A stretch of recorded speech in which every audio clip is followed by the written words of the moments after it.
So, good day everyone. This is my Google Maps interface running inside an Android app that was likely built using Android Studio.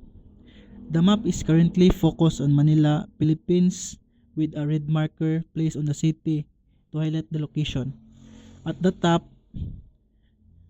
at the top there at the top there's a button labeled Search and Map and Sat, which probably allows the user to look for specific places and switch between map view and satellite view.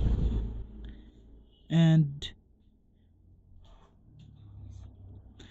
also the display also shows coordinates and distance information, which suggests the app might be designed to find location or measure distances.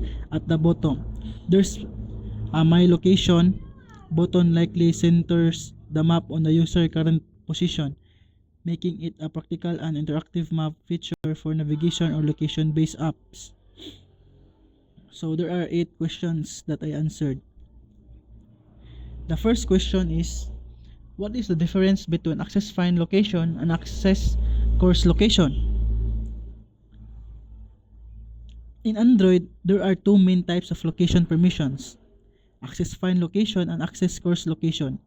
The access find location permission provides very accurate data using GPS, Wi-Fi, and mobile networks to pinpoint your exact position. Meanwhile, access course location only gives a approximate location, such as your city or neighborhood. Find location is often used for apps like maps that need precise tracking, while course location is used for apps like weather apps that only need a general area. In short, the main difference is that find location is exact, while course location is rough or estimated. So the second question is, why do we need to request permission at runtime? We need to request permission at runtime to protect the user's privacy and security. This allows users to decide whether they want to give an app access to sensitive information like their location, camera, or contacts. In older versions of Android, permissions were granted automatically during installation, which could lead to privacy risk. Now, users are asked at runtime so they can better understand what app is trying to access. The system gives people more control over their personal data and helps build trust between users and apps. So the third question is, what is Fuse Location Provider Client and why use it? The Fuse Location Provider Client is a modern and efficient way to get a user location in Android. It combines data from different sources like GPS, Wi-Fi, and mobile networks to provide the most accurate location possible while saving battery life. Instead of using each sensor separately, it fuses them together to choose the best one automatically. Developers use it because it's easier to implement, more reliable, and works better across different devices. In short, the Fuse Location Provider Client helps apps get location data quickly, accurately, and efficiently. The fourth question is, how do you add a marker on Google Maps? To add a marker on Google Maps, you first need to get a reference to the map in your Android app. Once the map is ready, you can create lat-lang object that holds the latitude and longitude of the location where you want the marker to appear. Then you use the add marker method to place the marker on that spot. You can also add title or description so user know what the marker represent. In short, adding a marker helps highlight a specific location on the map, making it easier for user to find important places. The fifth question is, what is lat-lng and what does it represent? Lat-lng is a simple class in Google Maps that represent a specific point on Earth.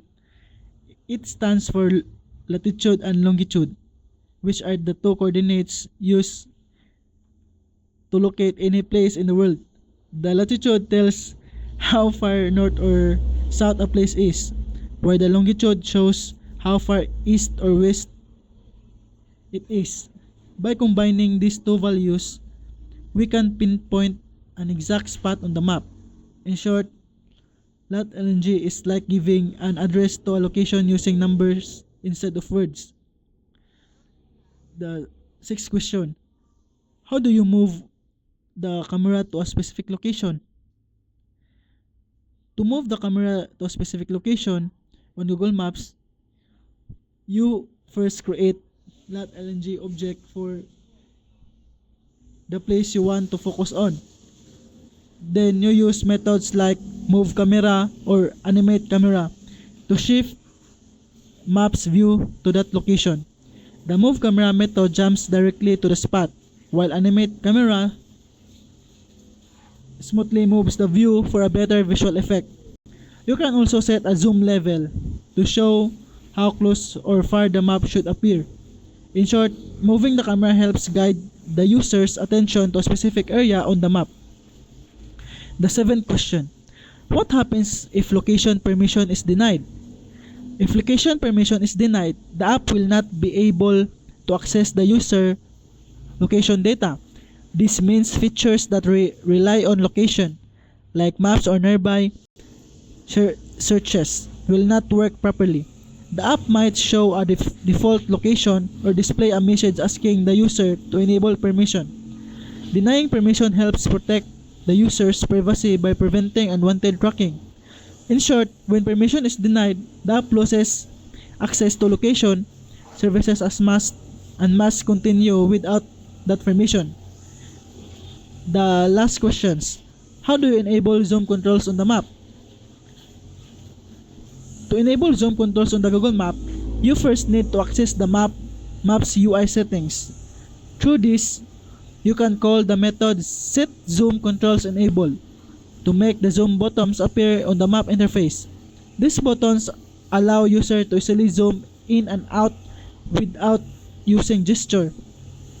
It's a simple way to make the map more user-friendly, especially for people who prefer tapping over pitching. In short, enabling zoom controls helps user navigate the map more comfortably and conveniently.